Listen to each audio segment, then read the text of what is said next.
Hey guys, remember Shadowhunters, Season 2, Episode 12, You Are Not Your Own, which was the perfect title for this episode, and I was really looking forward to this one. As you guys know, I wasn't the hugest fan of last week's episode. I thought it just was kind of slower, and it felt very much just like a prologue, sort of like, here are all the major threads that are going to be happening, and that's kind of what it was.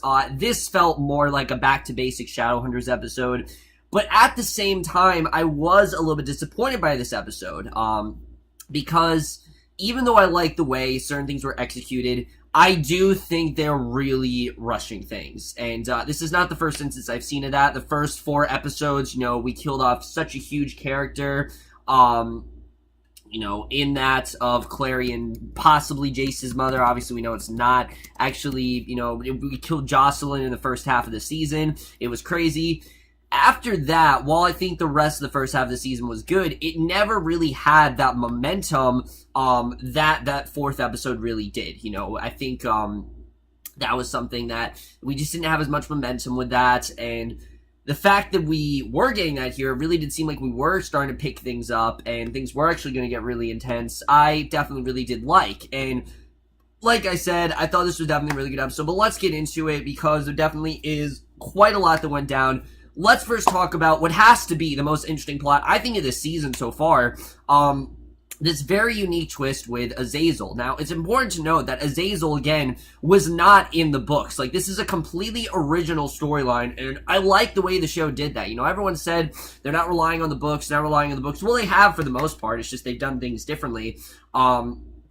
I always say, go out of your element, do something different, do something unsurprising, do something surprising, and I was very happy that they did that here. And the choice to switch Magnus and Valentine, I thought actually made a lot of sense. People have said from the beginning that Alan Von Sprang, he's just not convincing as a villain. And while I think his acting has gone progressively better as the show has gone on, I will fully admit, no, he's not, the most threatening of villains, I will definitely say. Especially Season 1, I didn't see him as a villain at all. I thought he was very laughable. And he's also a very charismatic dude. Like, you see him, and he's very charismatic, and the decision to switch these two, I thought definitely made a lot of sense. And already in this episode, you can tell they're really getting used to each other's skin. Azazel is using Valentine's precarious position to try and get the mortal cup from him, but to no avail. Valentine's just not going to give it to him. I mean, obviously, he's hidden the mortal cup.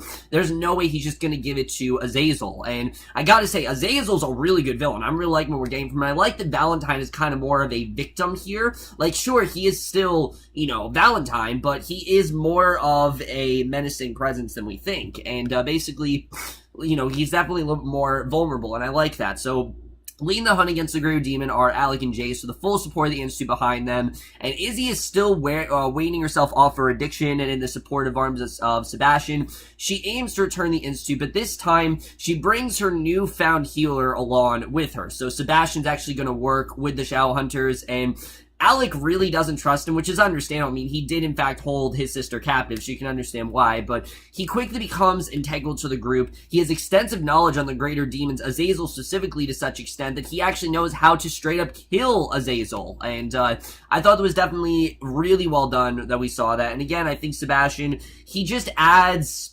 something to the group, and Alec turns to Magnus for help in tracking down the demon. Again, he thinks that Magnus is Magnus. He doesn't realize that Magnus is, in fact, a goddamn warlock, as Magnus says, and of notice to him, of course, he is possessed with Valentine's soul, and he's sensing something is off. He goes to check in on Magnus, coming face to face with Azazel, and killing him with an arrow to the chest. So, yeah, Azazel's dead. It traps Valentine in Magnus's body and vice versa, and while Valentine's in the real world using Magnus's power for his own nefarious reasons, Magnus is stuck. He's tortured by the Institute with not one soul trying to find him, and I have to say, I think of all the episodes, it's had to be Alan Von Sprang's strongest episode, because you can just see, I mean, Magnus is just so vulnerable. He's locked in the Institute. No one really seems to be doing anything. He's forced to be tortured because, I mean, they had Valentine. They really did. At this point, they think they do have him.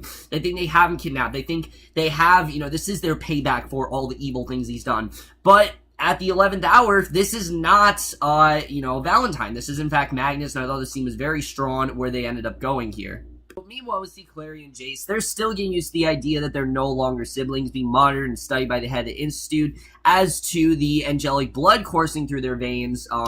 But they don't really have time to deal with that here. And again, I think that it was handled better in this episode. I definitely will say that, but it still doesn't really feel like we needed this plot twist. Nothing here is being like, oh, we definitely needed this. It made sense why we had this go on.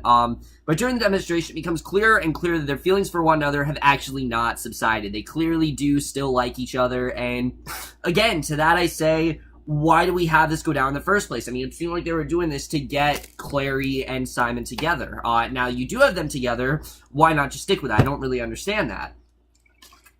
You know, these are two people who have always cared about each other since the beginning. I like that they are together. In fact, I'm liking what we're getting of Clary and Simon. Again, I do still see them as friends, but I'm quickly warming up to them as a couple. And the fact that the show seems to be retconning that, I just am not a fan of. I think, you know, when you're a show, you should stick to something, see how it works. And the fact the show is kind of going from 0 to 60, it's just not really working out for me. But again, that's not a huge part of this episode, so I'm glad that, you know, because of the fact we didn't get as much with that actually did benefit this episode. So basically, another thing becomes clear is Clary still isn't fully able to use her powers as a result of Azazel's attack on her. So while tracing her arm with her steel, Sebastian finds her in the garden, imploring her to lean into her emotions to allow her to access her magic. And again, the way that Sebastian talks to Clary, and especially what he's able to do, really does make me think there is a big connection between Sebastian and Clary. And they don't know it yet, but I do have this feeling if Sebastian's not Jonathan Christopher,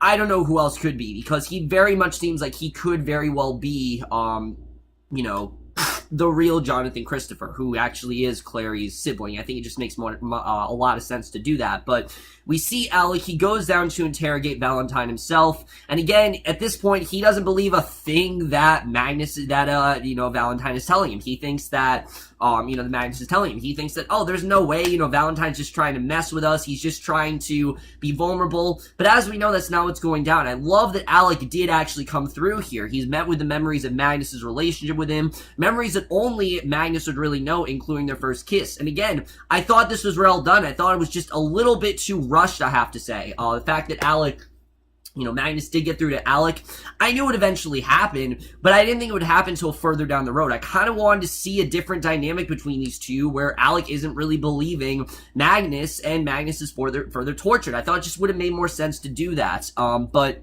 Alec brings information to Jace, and Jace is certain that it's only Valentine playing a mind game with Alec. There's no way that this could possibly be anything else. It has to be that. So, basically, unable to convince himself of anyone of the truth, Magnus actually sends to death inside of Valentine's body. So at this point, it seems that Valentine's about to die, and the Clave turns down the Inquisitor's request for death, but she takes it upon herself to go to whatever means necessary to get the answers out of Valentine. Because again, she just doesn't believe it. There's no way this could be happening. And Magnus is hanging on by a thread. Jace heads over to Magnus's apartment, and he's actually taken captive by Valentine, realizing that what Alex said is in fact true. That this is very well Valentine, and that, he is inside of Magnus. And the truth comes to light with Valentine actually bartering his freedom for Jace's freedom, but not before illuminating the fact that Jace, which we'll get into that reveal in a second. There's a huge reveal with Jace at the end of this episode, but basically, he actually tells Jace something that I don't know if is completely true. However, the way this episode goes, I do think it is kind of true. He lets him know that Jace is actually a Herondel, we find out. So yeah, he is, the Inquisitor is actually his grandmother, we find out. And it makes sense why she has this sort of, protective role with Jace, and why she cares about him so much. Now it makes a lot of sense, and while I didn't believe Valentine initially, because again, it's kind of hard to believe him after what just happened, this I do believe, because the Inquisitor seems to be going along with it, so I don't think she'd go along with it if it wasn't true, and I do think this information about Jace is very true. The fact that he's a Herondale, it is just kind of coming out of nowhere, like it's random, but maybe I feel like Valentine felt like he had a debt to pay, like Jace needed to know who he really was, and the fact that he's learned so early, I don't think, it kind of did, it wasn't as impactful as it could have been. Like, if this was in a finale, it would have been extremely impactful, but the fact we have it on so early, I don't exactly know what it means, but I did think this was a good reveal overall. I think it just could have been a lot better than it was. Unfortunately, while I really did love the way this plot was done, my main complaint with the episode actually happens right now. We see Valentine and Magnus are coming together. so that Magnus can actually use his magic to fix the body swap, and Clary works on a portal to them that would allow her both that would allow her, Alec and Sebastian, to arrive just in the nick of time. But Clary still can't make her runes work. And Sebastian does something that we haven't really seen yet. I mean, he basically goes into Clary's darkest thoughts, and he forces her to face her pain and realize she has no family left, that she's alone in life, and the deep trauma lets her actually activate her special ability, just as Magnus and Valentine successfully jump back into their respective bodies. And this part I was disappointed by, I have to say. Yes, I thought they handled this plot extremely well. In fact, I don't think they could have done it better, but I think it could have been more impactful if it was over several episodes rather than just this one episode. I think it would have made more sense to have this plot go on, especially because you could use Alan Von Sprang and Harry Shum Jr.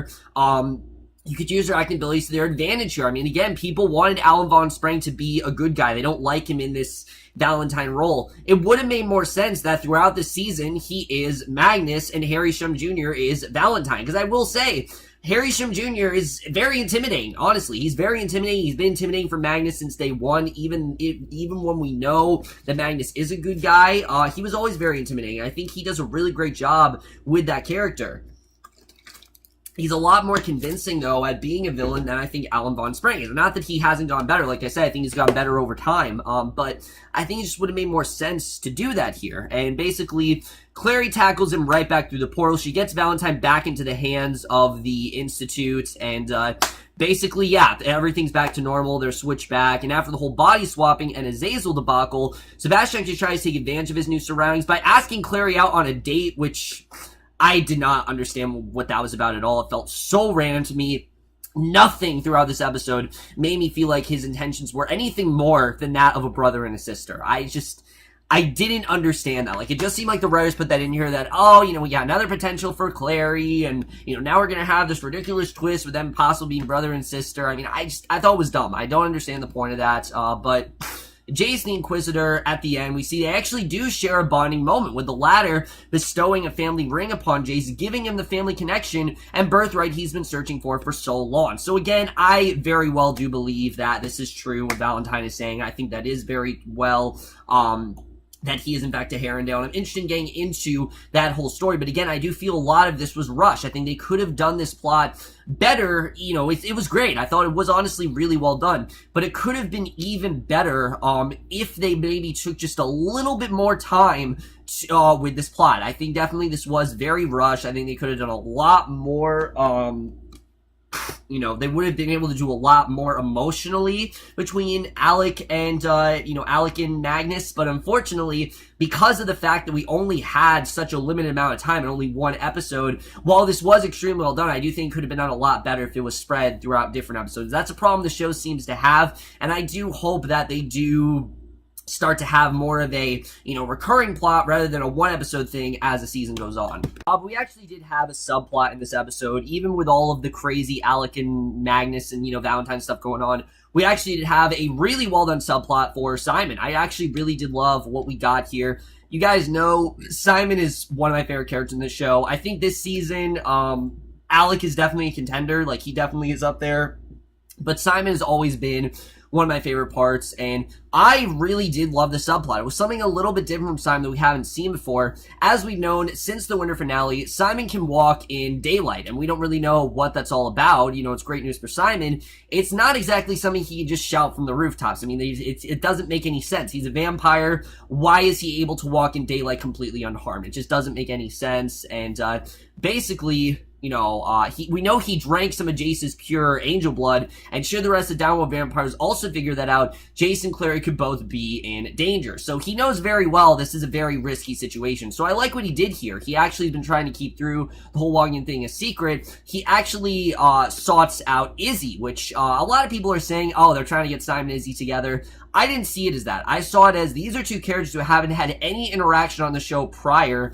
Let's fix that. And I always say that's something you should do in your second season. Characters that didn't have much interaction, try to get them to interact more. And I really did love the subplot between Simon and Izzy. Basically, Izzy's plan involves Simon getting to take a picture with Rosa Santiago, who at first he thinks is Raphael's grandmother. Turns out she's actually his elderly sister, who doesn't even remember that Raphael exists. And the message to Raphael will be clear, that if you can get to Simon's family, Simon can get to yours. And the picture is actually taken in broad daylight, which proved to Raphael that Simon actually meant business. Like, he's going to fuck him up if, if he does cross him or something like that. But naturally, this does piss him off quite a bit. Raphael actually stormed the Jade Wolf with 3 other vampires and a warlock, and Luke threw open the doors of the Jade Wolf, allowing the sunlight to stream in. The other vampires are coiled to the shadows, while Simon stood comfortably in the sun, and Raphael does agree to back off for now, as the other vampires are looking on in shock, and of course we see the Jade Wolf being home to the New York Pack of Wolves means that Simon's secret is well and truly out, but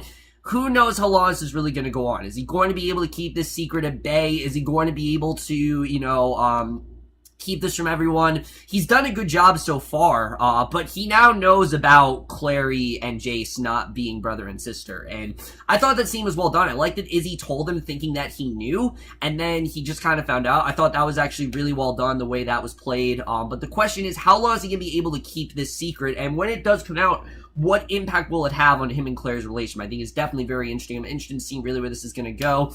I like the dynamic between Izzy and Simon. I want to see more of these two interact throughout the show. I think this is definitely, for me at least, a more welcome plot than whatever the hell has been going on with the whole Yin Fen. I just think it's really dumb, honestly. I don't really know what that's all about, but I definitely really do love this dynamic. I hope we see more of this throughout the season. I'm interested in seeing really where this is going to go.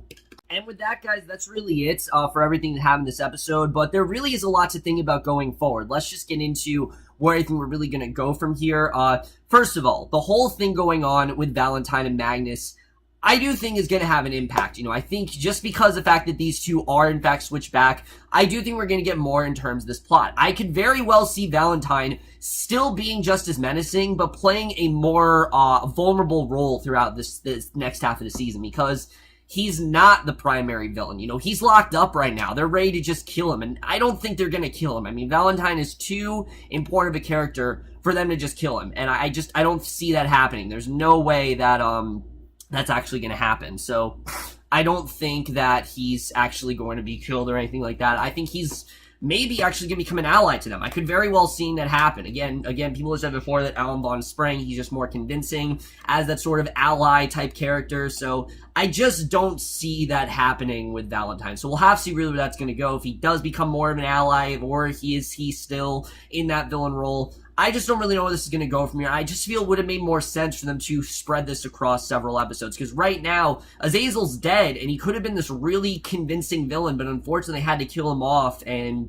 that honestly did kind of piss me off. I mean, it was really well done. I'm not going to discredit that, because I think all of the acting was great here, particularly from, Alan Von Sprang and Harry Shum Jr. I mean, it's not easy to play two very different characters while also still being in your regular body, but having to play a different side of this character. They did it phenomenally, I have to say. I thought it was phenomenal the way that was done. I don't think it could...